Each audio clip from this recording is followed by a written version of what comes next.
tiếp bột lên bay anh ấy bay nếu mà không nhà đi qua đấy bay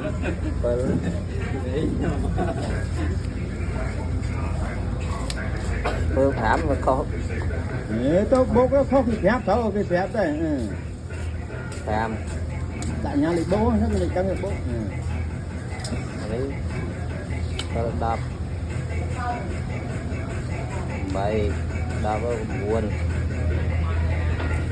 mùi mùi là con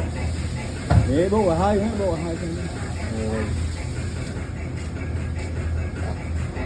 đập mùi má nữa đập buồn mai đấy nè đập buồn mai đó khó bà đây bố mới là vô anh ấy bố anh ấy